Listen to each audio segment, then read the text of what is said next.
जय श्री कृष्ण। मित्रों, आज महामासनी वद पक्षनी छठ। आज जगतना पालन पोषण करनार भगवान श्री कृष्णनी पालक माता माँ यशोदानो जन्म थयो हतो। आथी आजना दिवसने माँ यशोदा जयंती तरीके उजवाय छे। तो मित्रों, आजना शुभ दिवसे आ विडियो में माँ यशोदा अने भगवान श्री कृष्णना बाळ स्वरूपनी कथा अने लीलानुं सुंदर वर्णन करीशुं, सांभळीशुं।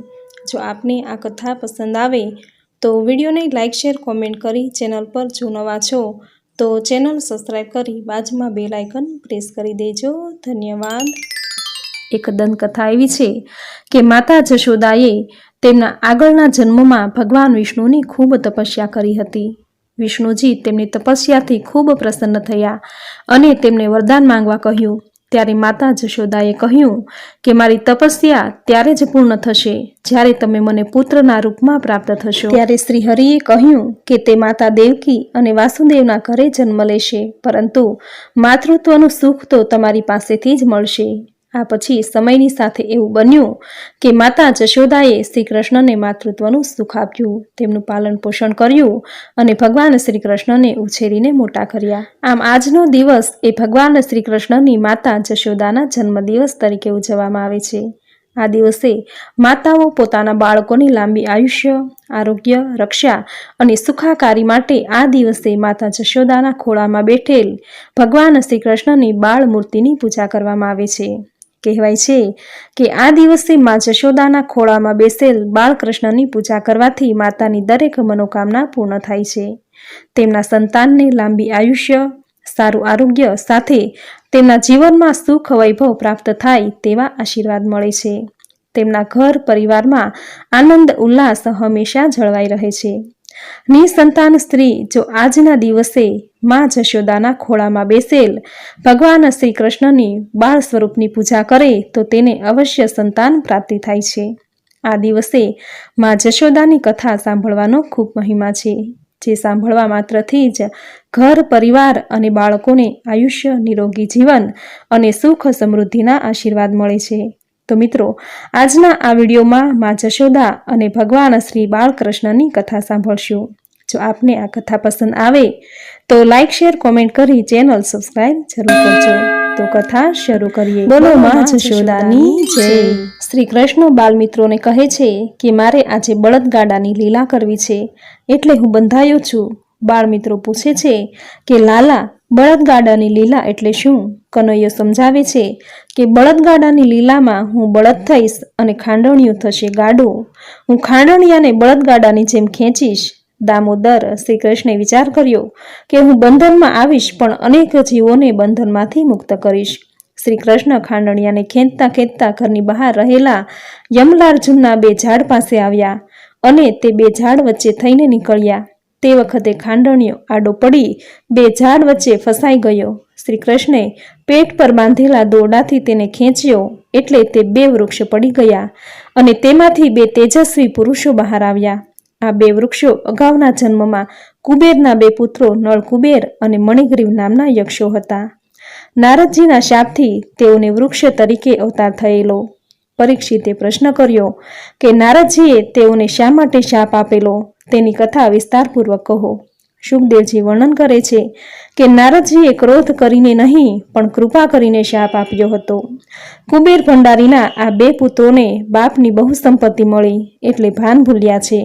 पसीनो पाड्या वगर बापनुं धन पुत्रने मळे तो ते मोटे भागे उडाव थाय बुद्धिने बगाड़े छे। संपत्ति अने सन्मति साथे रही शकता नथी।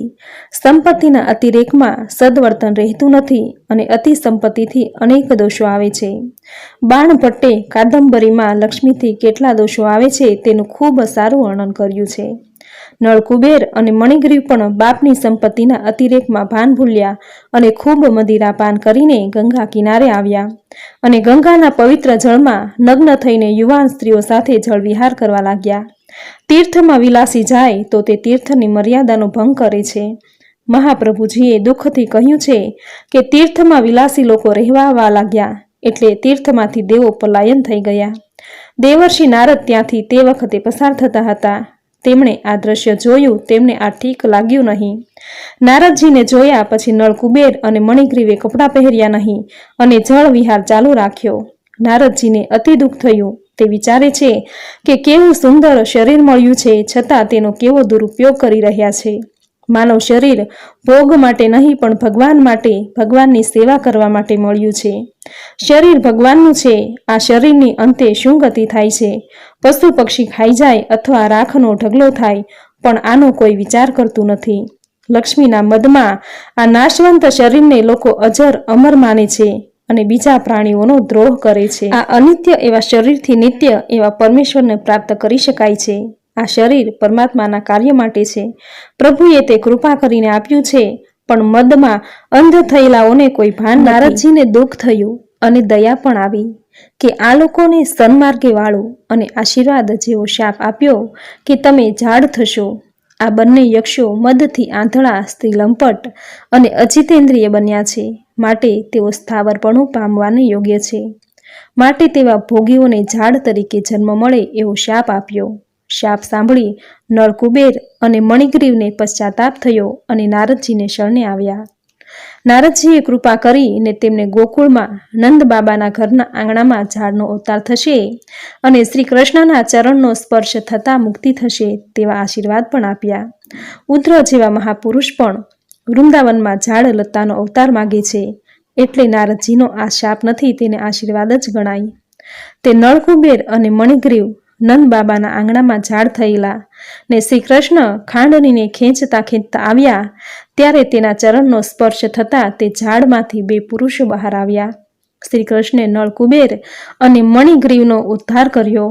ઝાડ પડવાનો અવાજ સાંભળી ગોપીઓ દોડતી આવી. એમને આશ્ચર્ય થયું કે વર્ષો જૂના આ ઝાડ મૂળમાંથી કેવી રીતે ઉખડી ગયા. સારું થયું કે કનૈયાને કશું થયું નહીં. નારાયણની કૃપા થઈ છે. કડાકો સાંભળી નંદ બાબા દોડતા આવ્યા અને જોયું તો કનૈયાને ખાંડણી સાથે બાંધેલો જોયો. નંદ બાબાની આંખો ભીની થઈ ગઈ. અનેક બાધાઓ રાખ્યા પછી દીકરો થયો, પણ એની માને તો જરાય કદર નથી. તેમણે કનૈયાને છોડ્યો છે અને કનૈયાને કહે છે કે બેટા, તારી માએ તને બાંધ્યો હતો અને મેં તને છોડ્યો છે. બોલ હવે તું કોનો દીકરો?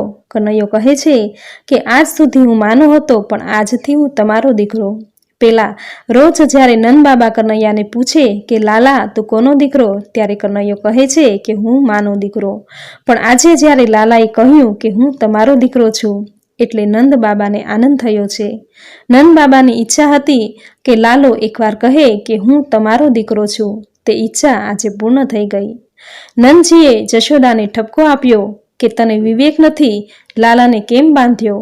યશોદા રડવા લાગ્યા કે જે આવે છે તે મને ઠપકો આપે છે. મારી ક્યાં ઈચ્છા હતી કે લાલાને હું બાંધું, પણ તેને ચોરી કરવાની ખોટી આદત પડી ગઈ છે.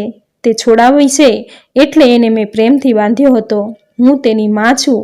માં બાળકને ન સુધારે તો એને કોણ સુધારે? જશોદા લાલાને બોલાવે છે કે બેટા અહીં આવ. હવે કનૈયો જવાબ આપે છે કે હું નહીં આવું, હું તો નંદ બાબાનો દીકરો છું. જશોદા લાલાને બોલાવે છે, પણ લાલો તેમની જોડે જતો નથી. જશોદા વિચારે છે કે ગોપીઓ રડતી હતી, બાળકો રડતા હતા અને લાલાને બાંધવાની ના પાડતા હતા, પણ નિષ્ઠુર થઈને મેં લાલાને બાંધ્યો. તે યોગ્ય થયું નથી. મારો લાલો મારાથી રિસાયો છે. મારો લાલો મારા ગોદમાં ક્યારે આવશે? માં જશોદા રડે છે. લાલાએ જોયું કે ભક્ત રડે તે પરમાત્માથી સહન થતું નથી. કોઈ પણ જીવ પરમાત્મા માટે જ્યારે રડે છે ત્યારે પરમાત્માને દયા આવે છે. શ્રી કૃષ્ણ પ્રેમ કરે છે તેવો પ્રેમ આ દુનિયામાં બીજો કોઈ કરી શકે નહીં. શ્રી કૃષ્ણ માટે એકાંતમાં જે રડે છે તેને શ્રી કૃષ્ણ આવીને મળે છે. હસનારને કનૈયો મળતો નથી. પ્રભુનો આ સ્વભાવ છે કે જે જીવ તેમને માટે રડે છે તેમને માટે તે દોડતા આવી છે. યશોદાજી રડે છે. લાલાએ આ જોયું અને એમનાથી એ સહન ન થયું એટલે દોડતા ગયા છે. લાલાજી માની ગોદમાં બેઠા છે અને પિતાંબરથી માના આંસુ લૂછે છે. માએ પણ પ્યાર કર્યો. યશોદામાં વિચારે છે કે મારો લાલો કેવો ડાયો છે. મારી આંખમાં આંસુ આવે તે એનાથી સહન નથી થતું. એ તો મને બહુ પ્યાર કરે છે, પણ મારી બુદ્ધિ બગડી એટલે મેં તેને બાંધ્યો. યશોદાજી લાલાને સમજાવે છે કે બેટા, તને મેં બાંધ્યો એ મારી બહુ મોટી ભૂલ હતી. લાલા, મેં તને બાંધ્યો તે મનમાં રાખીશ નહીં હો, તો તું એ ભૂલી જાજે કે મેં તને બાંધ્યો હતો. ત્યારે કનૈયો માને કહે છે કે માં, હું બીજું બધું ભૂલીશ, પણ તે મને બાંધ્યો હતો તે હું કદી પણ ભૂલીશ નહીં. માં, તારા આશીર્વાદથી થોડા સમય પછી હું દ્વારિકાનો રાજા થઈશ, 16,000 રાણીઓનો પતિ થઈશ. પણ માં, હું એ બરાબર યાદ રાખીશ કે માં યશોદાએ મને બાંધ્યો છે. માં, હું તને છોડી ને જઈશ, પણ તારો પ્રેમ ભૂલવાનો નથી. તારું પ્રેમ બંધન હું કદી પણ ભૂલીશ નહીં. માં, હું રૂક્ષ્મણીનો નહીં, સત્યભામાનો નહીં, કોઈનો પણ નહીં, પણ તારો બંધાયેલો છું. હું બીજા કોઈથી બંધાયો નથી, બીજા કોઈએ મને બાંધ્યો નથી, પણ પ્રેમરૂપી દોરીથી તે મને બાંધ્યો છે. તારા પ્રેમ બંધનને હું રોજ યાદ કરીશ. લાલજીની ગોકુળની આ મુખ્ય લીલા છે. આ લીલાને દામોદર લીલા કહેવાય છે. આ લીલામાં લાલજીએ વાત્સલ્ય રસની પરાકાષ્ઠા બતાવી છે. યશોદાજીના ભાગ્યની પ્રશંસા જેટલી કરો એટલી ઓછી છે. અનંત કોટી બ્રહ્માંડનો ધણી પુત્ર બનીને જેના સ્તનનું પાન કરે, જેના હાથે બંધાય, એનાથી વધારે બળભાગી સંસારમાં કોણ હોઈ શકે? યશોદામાની પ્રશંસા સાંભળી સૈનકજીએ સૂતજીને પ્રશ્ન કર્યો કે યશોદા અને નંદજીએ એ વાતે શું પુણ્ય કર્યા હતા? તેમને ભગવાનના માતા પિતા થવાનું સૌભાગ્ય પ્રાપ્ત થયું. સૂતજી નંદ યશોદાના પૂર્વજન્મનું સ્મરણ કરીને કહે છે કે પૂર્વે દ્રોણ નામનો એક ગરીબ બ્રાહ્મણ તેની પત્ની ધરા સાથે શાંત વનમાં તૂટી ફૂટી ઝૂંપડીમાં રહેતો હતો.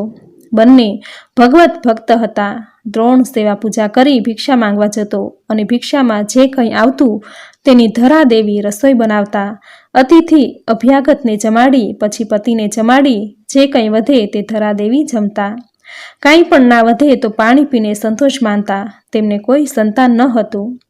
એક દિવસ દ્રોણ ભિક્ષા લેવા ગયા હતા. તે વખતે એક યુવાન પુરુષ તેના મા બાપને લઈને તેમની ઝૂંપડી પર આવ્યો. યુવકે કહ્યું કે મારા વૃદ્ધ માતા પિતા ભૂખ્યા છે, તેમને માટે કંઈક ખાવાનું મળી શકે? ઘરમાં કાંઈ હતું નહીં.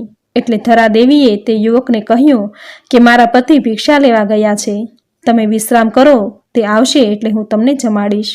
આજે દ્રોણને આવતા વાર થઈ એટલે યુવકે કહ્યું કે મારા માતા પિતાને જલ્દી ખાવાનું નહીં મળે તો તે ભૂખ્યા મરી જશે, એટલે હું હવે બીજે ઠેકાણે જઈશ. ધરાદેવીએ પતિ પાસેથી સાંભળ્યું હતું કે અતિથિ એ ઈશ્વરનું રૂપ છે, તેમનો અનાદર ક્યારેય કરવો નહીં. જેના દ્વારેથી અતિથિ નિરાશ થઈને જાય છે તેના પુણ્યનો ક્ષય થાય છે. એટલે ધરાદેવીએ તે યુવકને કહ્યું કે હું પાસેના ગામમાં જઈ સીધું સામગ્રી લઈ આવું, તમે જરા થોભી જાઓ. ધરાદેવી પાસેના ગામમાં એક વણિકની દુકાને આવ્યા અને બધી સીધું સામગ્રી બંધાવી. તેઓ ભોળા હતા, તેમને ખબર હતી નહીં કે આના પૈસા આપવા પડે. વણિકે પૈસા માંગ્યા. ધરાદેવી કહે કે મારી પાસે પૈસા તો નથી. ધરાદેવી સ્વરૂપવાન હતા. વણિક તેમના રૂપમાં મોહ્યા. તેણે ધરાદેવીને કહ્યું કે તો તમારી પાસે જે છે તે આપો. ધરાદેવી કાંઈ સમજ્યા નહીં. એટલે વણિકે તેમના સ્તન તરફ હાથ બતાવ્યો. ધરાદેવી સમજ્યા કે આ મારા સ્તન માગે છે, તેથી તેમણે પોતાના બંને સ્તનો કાપીને વણિકને આપી દીધા અને સીધું સામગ્રી લઈને ઘરે આવ્યા. તે યુવક તો વિષ્ણુ ભગવાન હતા અને સાથે શિવ પાર્વતી હતા. તેઓ પ્રસન્ન થયા. ભગવાને કહ્યું કે અમારા માટે તમે તમારા સ્તનોનું દાન કર્યું છે, તેથી આવતા જન્મમાં સ્તનપાન કરવા હું તમારે ત્યાં પુત્ર થઈને આવીશ. બીજા જન્મમાં ધરાદેવી થયા છે યશોદાજી અને દ્રોણ થયા છે નંદજી. યશોદાજી પુણ્યશાળી છે, બળભાગી છે કે પરમાત્માને સ્તનપાન કરાવે છે અને તેમને બાંધી પણ શકે છે. જ્ઞાનીઓ બ્રહ્મનું ચિંતન કરતા બ્રહ્મમય થઈ શકે, ઈશ્વરનો સાક્ષાત્કાર કરી શકે, પણ ઈશ્વરને બાંધવાની શક્તિ તેનામાં નથી. માત્ર પ્રેમ લક્ષણા ભક્તિ જ ભગવાનને બાંધી શકે. જીવ માત્ર પર પરમાત્મા પ્રેમનો વરસાદ વરસાવે છે, તેને પૈસા આપે છે, પ્રતિષ્ઠા આપે છે. પરમાત્માને આશા છે કે આ અધમ જીવ કોઈ દિવસ સુધરશે, પણ જીવ એવો દુષ્ટ છે કે તે પ્રભુ સાથે પ્રેમ કરતો નથી. પ્રભુમાં પ્રેમ જગાડવા માટે પ્રભુના ઉપકારોનું વારંવાર સ્મરણ કરવું જોઈએ. આપણે પરમાત્માના ઋણી છીએ. પ્રાપ્ત સ્થિતિમાં સંતોષ માનવાથી પ્રભુમાં પ્રેમ જાગે છે. પ્રભુ પ્રેમ સિવાય બીજું કંઈ માંગતા નથી. મહાત્માઓ કહે છે કે પ્રભુ સાથે પ્રેમ કરવો હોય તો બે વસ્તુ ધ્યાનમાં રાખો. એક તો પ્રભુ પાસે કાંઈ માંગશો નહીં, અને બીજું તેના ઉપકારોને ભૂલશો નહીં. પણ મનુષ્યનો પ્રેમ પૈસામાં, ઘરમાં, ધંધામાં, કપડામાં વગેરે જગ્યાએ વિખરાયેલો છે. એને પરમાત્માને પ્રેમ કરવાનું યાદ આવતું નથી. પરમાત્માને પ્રેમ કરતો નથી એટલે ઈશ્વર પ્રસન્ન થતા નથી. અત્યારનો મનુષ્ય જગતના જળ પદાર્થો સાથે પ્રેમ કરે છે અને જગતના જળ પદાર્થો સાથે પ્રેમ કરવાથી મનુષ્યની બુદ્ધિ પણ જળ થાય છે. બુદ્ધિ જળ થવાથી તેને સમજાતું નથી કે પ્રેમ કરવા લાયક એક પરમાત્મા જ છે. પૈસાથી પરમાત્મા મળતા નથી, પણ માત્ર પ્રેમથી પરમાત્મા પ્રસન્ન થાય છે. ભક્તો પરમાત્માને પ્રેમથી વશ કરે છે. પૂર્ણ પ્રેમ આગળ પરમાત્મા દુર્બળ બને છે. ભક્તિનો મહિમા આવો છે. શુકદેવજી વર્ણન કરે છે, અનેકવાર ગોપીઓ યશોદાજીને ઘેર આવીને તેમને કહે છે કે માં, મારે ઘેર લાલાને મોકલો ને. ગોપીઓ લાલાને પૂછે છે કે લાલા, મારે ઘેર આવીશ? કનૈયો પૂછે છે કે હું તારે ઘેર આવું તો તું મને શું આપીશ? ગોપી કહે છે કે માખણ આપીશ. કનૈયો પૂછે છે કેટલું માખણ આપીશ? ગોપી સામે પૂછે છે કે લાલા, તને કેટલું માખણ જોઈએ? ત્યારે લાલો 2 હાથ પોળા કરીને કહે છે કે આટલું બધું. ગોપી પૂછે છે લાલા, આટલું માખણ શું તું ખાઈ શકીશ? ત્યારે કનૈયો કહે છે કે હું જે માગું છું તે મારા મિત્રો માટે. મારે કાંઈ ખાવું નથી, મારે તો ખવડાવવું છે. ઈશ્વર ખવડાવીને રાજી થાય છે. ખાવા કરતાં બીજાને ખવડાવવાનો 1000 ગણો આનંદ મળે છે. મન જેનું માખણ જેવું કોમળ થયેલું હોય અને જેના જીવનમાં સાકર જેવી મીઠાશ મધુરતા આવે, તેના ઘેરે કનૈયો આવે. કનૈયો ગોપી પાસે માખણ માંગે છે. ગોપી વિચારે છે કે માખણ આપીશ તો કનૈયો માખણ લઈને ચાલ્યો જશે. મારે લાલા સાથે વાતો કરવી છે. એટલે ગોપી લાલાને કહે છે કે લાલા, તને માખણ જોઈએ છે તો તારે મારું કામ કરવું પડશે. કનૈયો પૂછે છે કે હું શું કામ કરું? ગોપી કહે છે કે જા પેલો પાટલો લઈ આવ. માખણ મળશે એટલે બાળકોને ખવડાવીશ એવી આશા હતી એટલે લાલો પાટલો ઉચકીને લઈ આવે છે. પણ પાટલો જરા વજનદાર હતો એટલે તે હાથમાંથી પડી ગયો અને સાથે સાથે લાલાનું પિતાંબર પણ કેડેથી છૂટીને પડી ગયું. પાટલો લઈને લાલાજી આવે છે. પછી ગોપી કહે છે કે લાલા, તું થોડું નાચ, પછી હું માખણ આપું. ત્યારે કનૈયો માખણના લોભે ગોપીઓ પાસે નાચે છે. જગતને નચાવનાર નટખટ કનૈયો પ્રેમને વશ થઈ આજે ગોપી સાથે થઈ નાચે છે. ગોપી પ્રેમ કૃષ્ણને નચાવે છે અને કૃષ્ણ પ્રેમ ગોપીને નચાવે છે. જગતનું આકર્ષણ શ્રી કૃષ્ણ કરે છે, ત્યારે શ્રી કૃષ્ણનું આકર્ષણ ગોપી પ્રેમ કરે છે. પ્રેમના બંધનથી જગતને નચાવનાર જગતનો નાથ આજે ગોપીઓ સામે નાચે છે. ગોપીના પ્રેમમાં બંધાયેલ શ્રી કૃષ્ણ ગોપીઓના ઘરના કામ કરે છે. ગોપીઓના માથે બેડું ચડાવે છે, પાટલો લઈ આવે અને ગોપીઓને આનંદ આપવા નાચે છે. વ્રજની આ લીલામાં માત્ર પ્રેમનો ભાવ છે, તેમાં જ્ઞાન અને વૈરાગ્ય નથી. આ રીતે જગતના નાથ ભગવાન શ્રી કૃષ્ણએ તેના બાળ સ્વરૂપમાં દામોદર લીલા કરી. આ દામોદર લીલા પછીનો પ્રસંગ આવે છે માલણનો પ્રસંગ. માલણની આ કથામાં એવું આવે છે કે મથુરામાં સુખિયા નામની એક માલણ રહેતી હતી. તે રોજ ગોપીઓને ઘેર ફૂલ તુલસી આપવા જાય. ગોપીઓના ઘરમાં માત્ર વાતોનો એક જ વિષય હોય અને તે વિષય એટલે શ્રી કૃષ્ણ. એટલે માલણ રોજ આ કૃષ્ણની કથા સાંભળે. રોજ કથા શ્રવણ કરતા કરતા માલણને શ્રી કૃષ્ણમાં પ્રેમ જાગ્યો અને તેની ભક્તિ વ્યસનરૂપ થઈ ગઈ. માલણ વિચારે છે કે આ ગોપીઓ જે કનૈયા પાછળ ઘેલી બની છે તે કનૈયો કેવો હશે? મારે તેના દર્શન કરવા છે. માલણને કૃષ્ણ દર્શનની ઈચ્છા થઈ છે. લાલાના દર્શન કરવા માલણ રોજ નંદ બાબાના ઘર પાસે આવીને ઊભી રહે, પણ કનૈયો છુપાઈ જાય, તે બહાર આવતો નથી. જીવ જ્યારે પૂર્ણ નિષ્કામ અને વાસના વગરનો બને ત્યારે જ ઈશ્વર દર્શન આપે છે. માલણના મનમાં હજુ લૌકિક વાસનાઓ છે, તેથી લાલો દર્શન આપતો નથી. માલણને શ્રી કૃષ્ણના દર્શન થતા નથી, તેથી માલણ ભૂદેવ પાસે ગઈ અને જઈને તેમને કહ્યું કે મને કૃષ્ણ દર્શનની લાલસા છે, પણ મારા એવા કેવા પાપ હશે કે હું જ્યારે દર્શન કરવા જાઉં ત્યારે તે ઘરની બહાર આવતા નથી. મને કોઈ ઉપાય બતાવો કે મને શ્રી કૃષ્ણના દર્શન થાય. ભૂદેવે કહ્યું કે ઘરમાં બાળકૃષ્ણ લાલની સેવા રાખ અથવા તો દરરોજના 21,000 જપ કર. પણ માલણ કહે છે કે સેવા તો હું રાખી શકું તેમ નથી. અમે ગરીબ છીએ અને મારી પરિસ્થિતિ એવી નથી કે દરરોજ એક આસને બેસી જપ કરી શકું. છેવટે બ્રાહ્મણે ઉપાય બતાવ્યો કે તું રોજ ગોકુલ જાય છે, પછી કશું તારાથી ન થાય તો નંદ બાબાના મહેલની આસપાસ રોજ 108 વાર પ્રદક્ષિણા કરજે. પ્રદક્ષિણા કરતી વખતે હરે રામ હરે કૃષ્ણ મહામંત્રનો જપ કરજે. કોઈ દિવસ તો કનૈયાને જરૂર દયા આવશે અને તને દર્શન આપશે. માલણે નિયમ લીધો છે, દરરોજ 108 વાર પ્રદક્ષિણા કરે છે, રોજ પરમાત્માને મનાવે છે.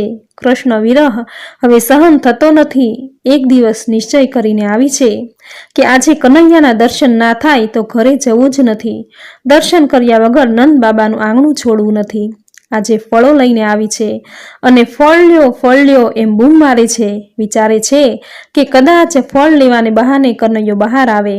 પ્રભુએ વિચાર કર્યો કે આ જીવ બહુ જ લાયક થયો નથી, પણ તે મને બહુ યાદ કરે છે અને મારા વિયોગમાં તરફડે છે, એટલે આજે તેને દર્શન આપવા છે. લાલાએ ચરણમાં નુપુર પહેર્યા છે અને છમ કરતો બહાર આવ્યો છે અને 2 હાથ આગળ કરીને માલણને કહે છે કે મને ફળ આપો. જગતને તેના કર્મોનું ફળ આપનાર પરમાત્મા આજે ફળ માંગે છે. માલણ પાસે હાથ લંબાવ્યો છે. લાલાના દર્શન કર્યા પછી માલણને લાલા સાથે વાત કરવાની ઈચ્છા થઈ છે. પોતાના દુઃખ કહેવાની ઈચ્છા થઈ છે. માલણને સંતાન ન હતું. તેને ઈચ્છા થઈ છે કે લાલો આવી મારી ગોદમાં બેસે અને મને માં કહીને બોલાવે. તેને પોતાની ગરીબીની વાત કહેવી હતી. માલણને કહેતા અતિ દુઃખ થયું છે. તેમ છતાં કહે છે કે લાલા, હું ફળ આપવા આવી નથી, પણ ફળ વેચવા આવી છું. અંતર્યામી ઈશ્વર બધું સમજી ગયા છે અને તરત ઘરમાં જઈ 2 મુઠ્ઠી ચોખા લઈ આવ્યા છે અને માલણની ટોપલીમાં નાખ્યા છે. માલણે હવે લાલાને કહ્યું કે લાલા, મારે તને મારા દુઃખની વાત કહેવી છે. તું મારી ગોદમાં નહીં બેસે? મને શું એકવાર માં કહીને નહીં બોલાવે? કનૈયો બધું સમજી ગયો છે. એની બહુ ઈચ્છા છે, તો મને માં કહેવામાં શું વાંધો છે? લાલાએ ગોદમાં બેસીને કહ્યું કે માં, મને ફળ આપો. માલણને અતિશય આનંદ થયો છે. લાલાના ઓવાળના લીધા છે અને લાલાને કહે છે કે લાલા, મારી ભૂલ થઈ ગઈ કે મેં તારા પાસે માંગ્યું, પણ હવે હું તારા પાસે કાંઈ નહીં માંગુ. મને બીજી કોઈ ઈચ્છા નથી. હું ફળ લઈને આવું ત્યારે દર્શન આપજે અને 2 મિનિટ મારી ગોદમાં બેસજે. ઘેર આવી માલણે ટોપલીમાં જોયું તો ટોપલી રત્નોથી ભરેલી છે.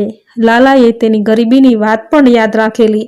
માલણને આશ્ચર્ય થયું અને જન્મનું તેનું દારિદ્ર્ય દૂર થયું. કરેલા સત્કર્મોનું પુણ્ય એ ફળ છે. જે મનુષ્ય પોતાના આ સત્કર્મોનું પુણ્ય ફળ ભગવાનને અર્પણ કરે છે, તેની બુદ્ધિરૂપી ટોપલી ભગવાન બ્રહ્મ વિદ્યારૂપી દિવ્ય રત્નોથી ભરી દે છે. માલણ એ જીવ છે જે જીવ પાસે પરમાત્મા સત્કર્મનું ફળ માંગે છે અને જીવ જો ફળ અર્પણ કરે તો તે પરમાત્મા અનેક ગણું કરીને પાછું આપે છે. ગીતામાં શ્રી કૃષ્ણ અર્જુનને કહે છે કે હે અર્જુન, તું જે કાંઈ કર્મ કરે, જે કાંઈ ખાય, જે કાંઈ હવન કરે, જે કાંઈ દાન કરે, જે કાંઈ તપ કરે, તે સઘળું મને અર્પણ કર, તો તું મને પ્રાપ્ત કરીશ. માટે સર્વ કર્મો ભગવાનને અર્પણ કરવાના છે. કૃષ્ણને અર્પણ કરેલા કર્મનું ફળ ભોગવવાની ઈચ્છા રાખવી નહીં. જે કર્મનું ફળ પણ ભગવાનને અર્પણ કરે છે તેની બુદ્ધિરૂપી ટોપલી બ્રહ્મ જ્ઞાનથી ભરાઈ જાય છે. લાલાની ગોકુળની આ બાળ લીલા અહીં સમાપ્ત થાય છે. બોલો ભગવાન શ્રી હરિ વિષ્ણુની જય, માં જશોદાની જય. તો મિત્રો, ખૂબ જ સુંદર શબ્દોમાં શ્રી જશોદા માતાની જન્મ જયંતિ નિમિત્તે જશોદા માતાની જન્મકથા સાથે ભગવાન શ્રી કૃષ્ણની બાળ લીલાનું સુંદર વર્ણન આપણે સાંભળ્યું. જે સાંભળવું આપને જરૂર ગમ્યું હશે તો વિડીયોને લાઈક કરી કોમેન્ટમાં જય શ્રી કૃષ્ણ, શ્રી જય માં યશોદા જરૂર લખજો. ચેનલ સબસ્ક્રાઈબ કરી બાજુમાં બેલ આઇકન જરૂર પ્રેસ કરજો. આવી જ નવી ધાર્મિક માહિતી, નવી ધાર્મિક કથા સાથે ફરી મળીશું. ત્યાં સુધી આપ સૌને મારા જય શ્રી કૃષ્ણ.